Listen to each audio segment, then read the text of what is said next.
Ang sinasabi ko po ay yung mga tangke na nakapondo sa Singapore. Napakarami po niyan. Petronas Refinery at saka yung pong Rotterdam Refinery. Bakit wala mo pong makapag-explika sa DOE, bakit hindi po tayo doon dumiretso? Mr. Chair, ang Singapore kasi trading yan eh.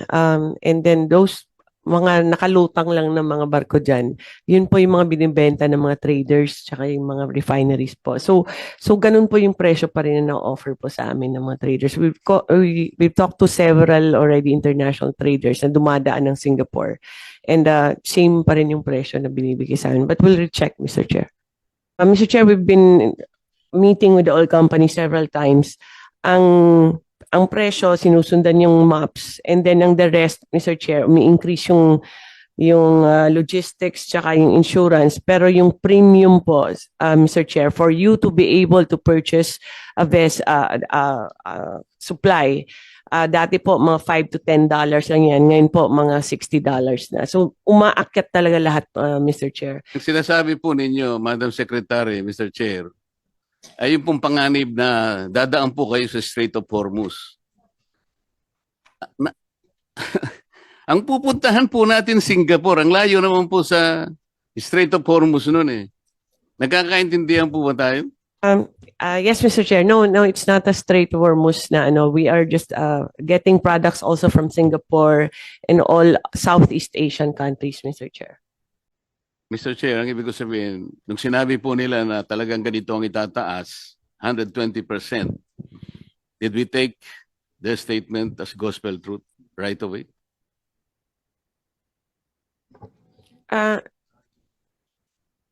Mr. Chair, how it is it's a deregulated industry. So ang monitoring ng DOE lang yung ginagawa niya on checking what their prices as. Yes, sir.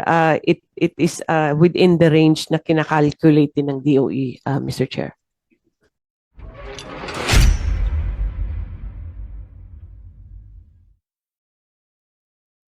Be recognized, Senator Dante Marcoleta. Salamat po, Mr. Chair. Sa DOE lang po.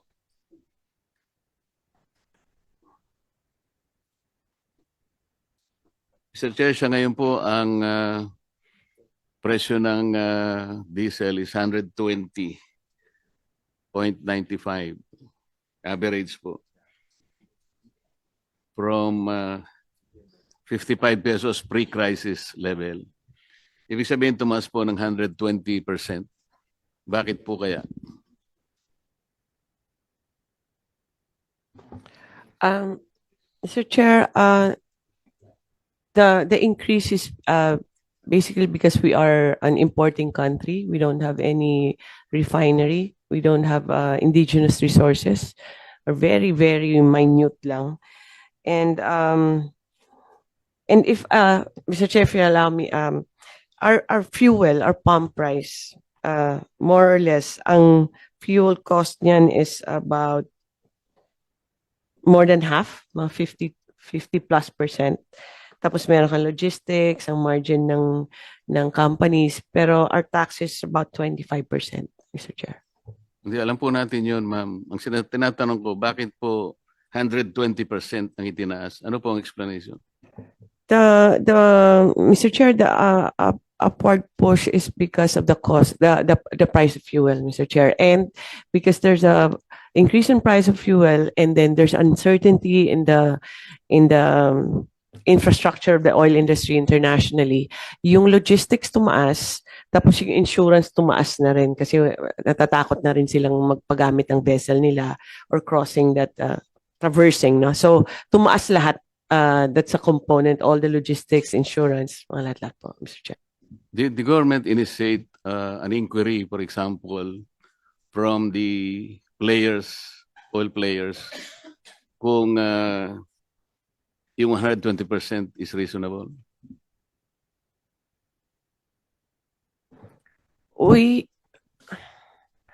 Mr. Chair, we have talked to the oil companies, and we constantly monitor their prices and also the international prices, and also all the trend on the logistics and insurance. Tumataas talaga, and it within range naman yung increase ng pump prices natin, Mr. Chair. Mr. Chair, ang ibig ko sabihin, nung sinabi po nila na talagang ganito ang itataas, 120%, did we take their statement as gospel truth right away?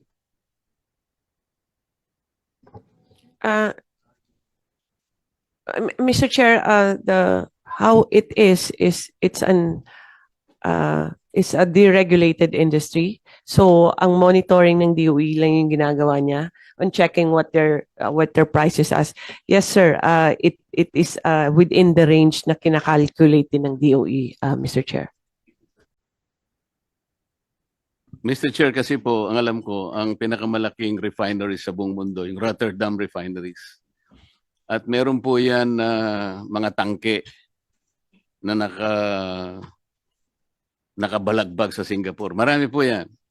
Pati Petronas po, the second largest in the world, may mga tangke po siya sa Singapore. Nag-check po kasi ako, Mr. Chair. Halimbawa po, yung sa Rotterdam Refinery, kung halimbawa FOB price po, $570 per metric ton. Ang isang metric ton po is 1,180 liters. So kinuwento ko po yon, kasama na po yung itinatawag silang MAPS, yung means of Platts Singapore, which is $1.71. Yung 15 po, ito yung transport, ano? I-multiply natin ng 60 pesos, ito po yung peso to $1 at dinivide ko ng 1,180 para po makuha natin yung landed cost. Alam po niyo, it's only $29 at 29 pesos 83 centavos. Kapag sinama po natin, kahit hindi natin alisin ang excise, VAT, may importation, distribution, storage, broker fees, SGS survey, 2% CME, ito po yung coconut methyl, at saka VAT differential, which is actually 15 pesos and 51 cents. 45 pesos lang po yun eh. So, ang sinasabi ko po, Mr. Chair, bakit hindi po tayo, kasi po narinig ko, sinasabi nyo kanina, nakipag-usap kayo sa South Korea, nakipag-usap kayo sa China, nakipag-usap kayo sa Japan. Bakit hindi po ang gawin ng PNOC, direkta po tayong pumunta, magitan ng vessel natin, magpakarga tayo sa Singapore. O hindi po dadaan nyo ng Strait of Hormuz. Mr. Chair, yun po yung ginagawa ng PNOC. We are actually directly contacting possible suppliers in the US, South America, and North America. Lahat po, in-explore naman yan eh. But on average talaga na, ang gusto namin mag-diversify para hindi lang galing dito sa Middle East yung source natin. Ano? Pero ang isang issue din na why there's a limitation on the US source or on the other side, medyo 30, 45 days kasi yung delivery. So may mga logistical. But based on what are the offers to us, kasi fina-farm out yun yung offer ng PNOC, ang mga presyo, Mr. Chair, abot ng mga $200 per barrel. Eh. Madabag sinasabi ko po, ay yung mga tangke na nandun sa Singapore. Dalawang malalaking refinery sa mundo, Rotterdam Refinery at saka yung Petronas ng Malaysia. Pareho po silang may tangke.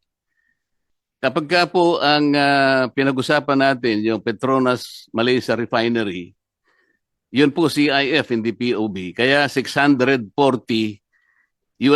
per metric ton. Alam po niyo yung kwenta ko ron, 32 pesos and 63 centavos. Isama natin po yung additional cost. Huwag na po nating ialisin ang excise, VAT, and so on and so forth. 15.51, ang magiging presyo, mahal lang ng konti, 48 pesos per liter.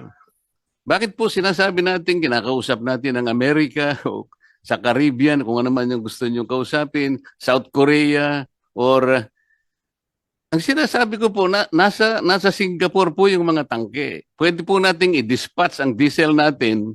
Diesel tank transaction lang po ang pinag-uusapan natin eh. Nakapagtanong po ako sa kaibigan sa mga industry sa Singapore.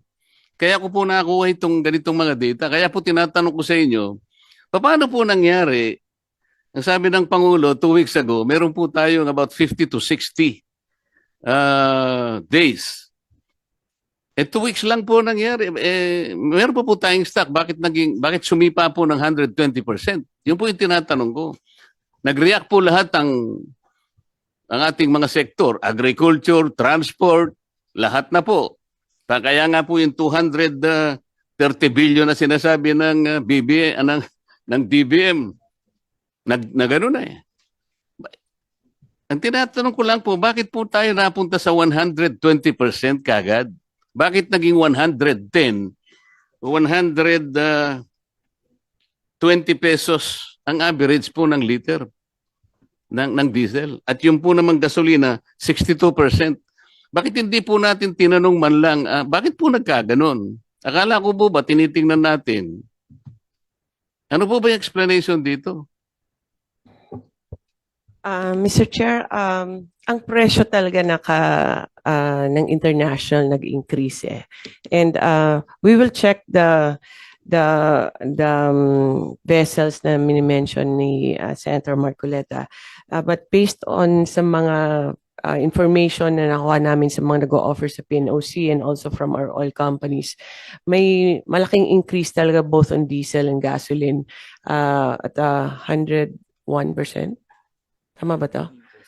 Ang increase niya for the past 3 weeks, 101% and 182% for diesel. But we'll check for the other sources, Mr. Chair, kung baka iba yung arrangements nila, Mr. Chair. Sir, hindi ko po alam kung saan nila kinukuha yung gasolina. Baka ang pinag-uusapan po natin, ang gagaling ba lahat sa Persian Gulf? Hindi po yun ang usapan eh.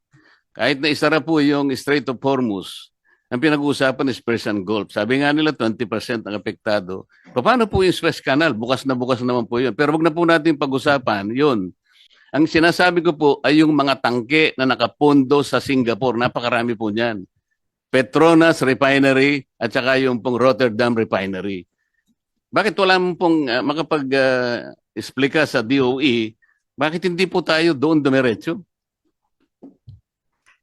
Mr. Chair, ang Singapore kasi trading yan eh.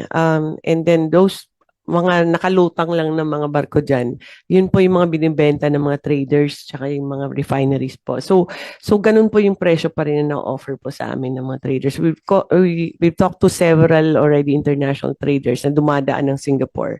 And same pa rin yung presyo na binibigay sa amin. But we'll recheck, Mr. Chair. I am sorry, Mr. Chair, pero yung mga data nasa akin po eh. Kache-check ko lang po kagabi. Sa totoo lang. Kagabi po ay 495 pa nga po eh. Per metric ton. Idagdag po natin ang shipping na $15. At saka yung 1.71. Ito nga po yung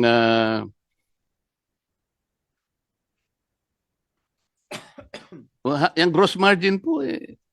8 pesos and 46 centavos. May margin pa nga po eh. Dito po sa Rotterdam Refinery, ang margin is 4 pesos and 64 cents. Pagka sa Petronas naman po, ayun, halos may konti pa rin kita. 1 peso and 85 cents. Pero nakakapagtaka ko, bakit po sumipa ng 110 to 130 pesos per liter? Bibigay ko po sa inyo yung data na nakuha ko. Nagtanong lang po ako sa mga kaibigan sa industry sa Singapore. Kabisado po nila ito eh. Bibigyan ko po kayo ng isang... ang tinatanong ko po, bakit nagsimula tayo na tinanggap natin kagad 110 pesos to 130 pesos ng upo ngayon ng ang average nga 120 pesos na ang diesel, tinanggap na lang natin ang ganun. What happened? Wala po bang halimbawa, Secretary Balisacan, wala po ba tayong kakilala halimbawa mga industries sa Singapore? Nandun po lahat yung kanilang mga tangke. Pwede po nating makita, kahit kayo po, tanong ninyo kung magkano ngayon. Nahawak ko po yung mga data eh. 29 pesos and 83 cents. Rotterdam Refinery, tanks based in Singapore. Petronas, 32 pesos and 63 centavos. May kita pa po eh. Paano po nangyari biglang sumipa ng 110 from 55 pesos for example, naging 110. Kaya po nagkaroon po tayo ng crisis. Parang imagine po yung crisis. Ang tinatanong ko po sa DOE, meron po bang nagkaroon po ba tayo ng inquiry? Pinatawag po ba natin ang mga oil companies? Yes, Mr. Chair. Mr. Chair, we've been meeting with the oil company several times.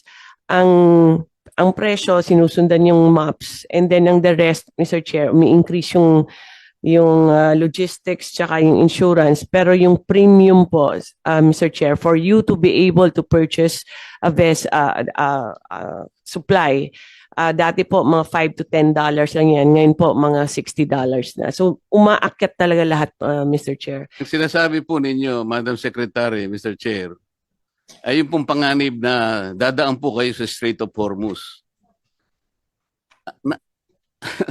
Ang pupuntahan po natin Singapore, ang layo naman po sa Strait of Hormuz noon eh.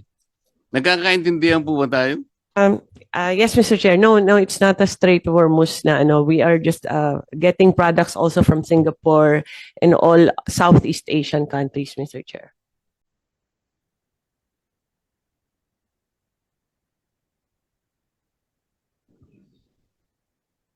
Mr. Chair, ang aking gustong i-discuss, at alam ko ito po ang naintindihan naman ng DOE.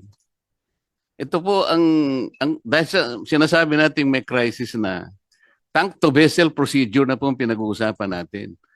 Yung ating pong, ang ating vessel, siya na po yung lalapit doon sa tangke sa Singapore. Hindi po ba nyo alam mga procedures? Nasa akin po yung procedures, nakuha ko kung paano po natin mapapadali ito eh. Ayun po yung FOB price, $570 per metric tons. Rotterdam Refinery, tanks based in Singapore. Yung Petronas naman po, 640 dahil hindi FOB yun, CIF. Kukwentahin po natin lahat ang mga local add-on, kagaya po na sinasabi ninyo, 15 pesos, 51 centavos lang per liter yun. Kahit idagdag po ninyo yun, sa 55 pesos, may kita pa po eh. Kaya tinatanong ko po, paano po tayo napunta sa 110?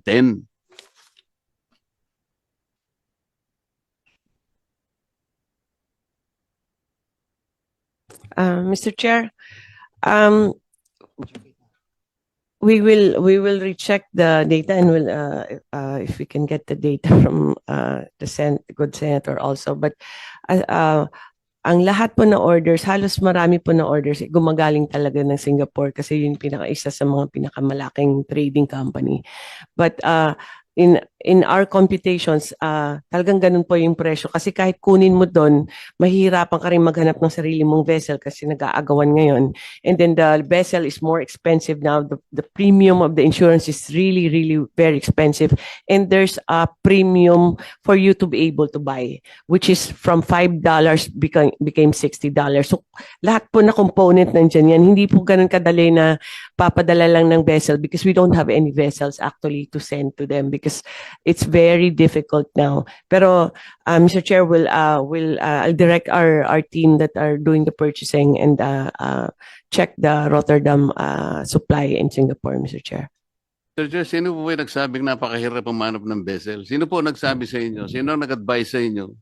Napakahirap pumanap ng vessel para kumuha ng supply sa mga tangke sa Mr. Chair, marami kasi nagbebenta po sa PNOC na sa atin yung transport, and that's the most difficult part that they've been trying to find, Mr. Chair.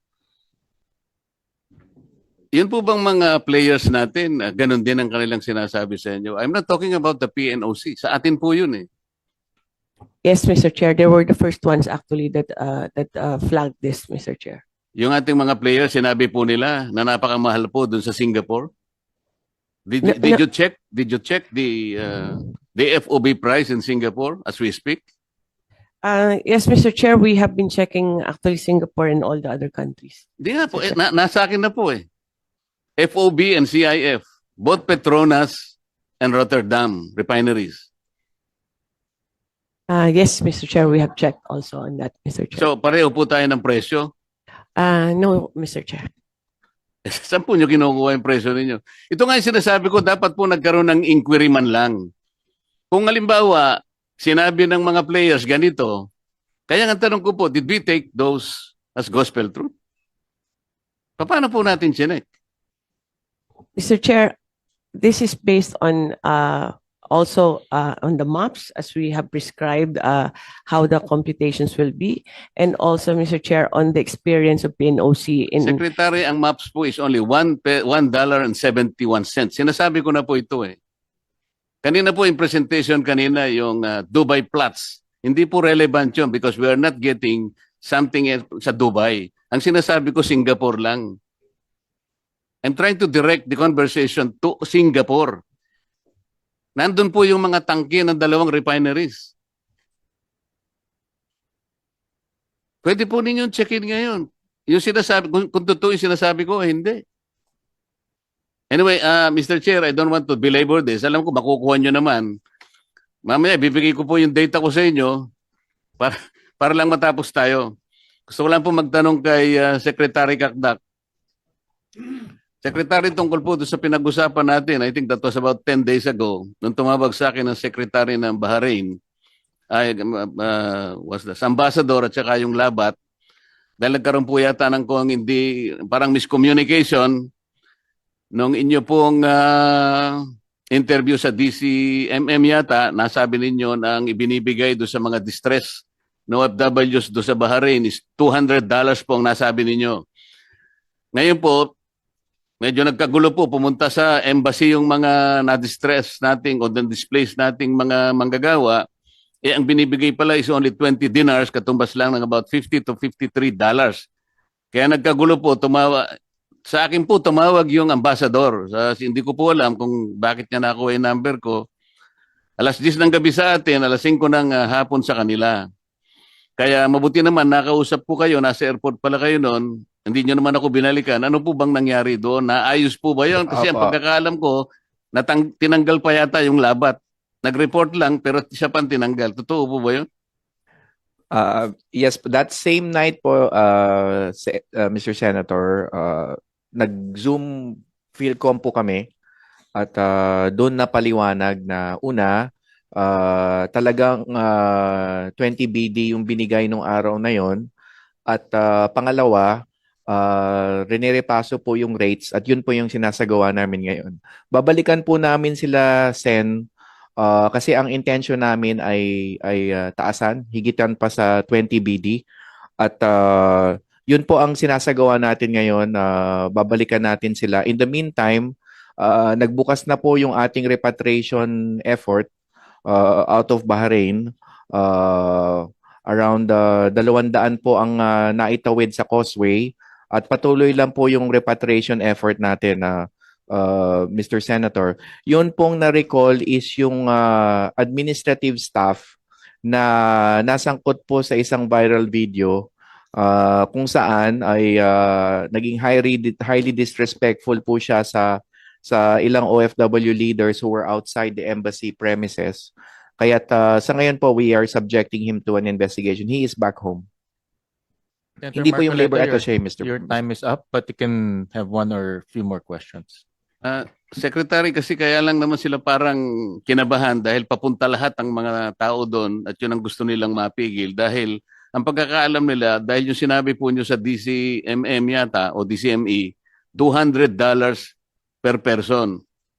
At 1,200 na ang nabigyan nyo nung araw na yon. Kaya po, nakiusap sila na sana magkaroon kayo ng clarification.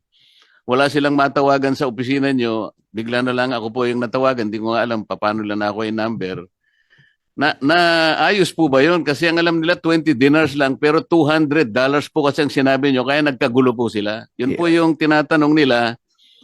At hindi nyo naman ako binalikan kung naayos yun. Kasi parang nangangamba po sila sa araw na yon. Baka daw po guluhin sila ng Oo, mga opo. distress workers. Sen, pasensya na po, hindi ko kayo nabalikan. But rest assured, right after your call, nagpa-convene po ako ng virtual Filipino community at ako'y humingi ng paumanhin at naipaliwanag ko po na nagkamali po ako nung sinabi kong 1,200, US dollar. Yung $200 para ho doon yun sa umuwi. So yung 200 for instance na tinawid sa Causeway, $200 po ang natanggap nun. Pero bagamat ganon, Sen, Mr. Senator, pinag-aaralan ho namin ang figures at ang direksyon po ng aming isasagawa is mas mataas sa 20 BD. Ibig sabihin, babalikan po namin yung mga nabigyan ng 20 BD para dagdag yung anumang level yung nakita naming sapat. At rest assured, Mr. Senator, naayos po natin on the same day in terms of pagpapaliwanag at paghingi ng paumanhin, naayos po natin sa mga Filipino community leaders on the same day na tumawag kayo. Pasensya na po, hindi ko lang na kayo nabalikan. Pero right after your call, I immediately asked the Labat to convene a virtual Filipino community meeting. Mga 8 p.m. Filipino time po yun, nung nagkaroon kami ng virtual Salamat, meeting. Secretary. Isa na lang, boss, kung pwede. Pwede po. Yun po kasing sinabi nyo, Chairman, kanina, yung pagka ganitong namumuo ang krisis, kung talagang ang may krisis, Secretary Yusek Tubimpi, kung talaga nga, dapat talaga yung lahat ng agency merong isang contingency plan, comprehensive. Tama naman po yun. Di ba, Secretary Balisacan, dapat kayo po yung nanguna nun. Kasi kayo naman ang planning talaga eh. Yung centralized approach po, para sa ganun, hindi nangangapa ang bawat isa. Okay lang naman pong mag-report na bawat isang mga ahensya, mga secretaries natin. Pero mas maganda po kung halimbawa, bago sila mag-report, nagkaintindihan na sapagkat meron kayong well-functioning, integrated, and comprehensive approach. Kasi krisis na po ito eh. Mabuti na nga, kahit papano nakita natin ang mga department secretaries na adept naman sila under the circumstances. Lalo na po yung aking kaibigan na Rex Gatchalian na medyo tumaba po ngayon. Hindi ko nga alam bakit tumaba ka naman ng ganyan. Paano ka pa makakapag-asawa pag ganyan? Salamat po. Kapatid niyo po yata siya. Salamat po. Maraming salamat sa Senator Marcoleta for those interventions.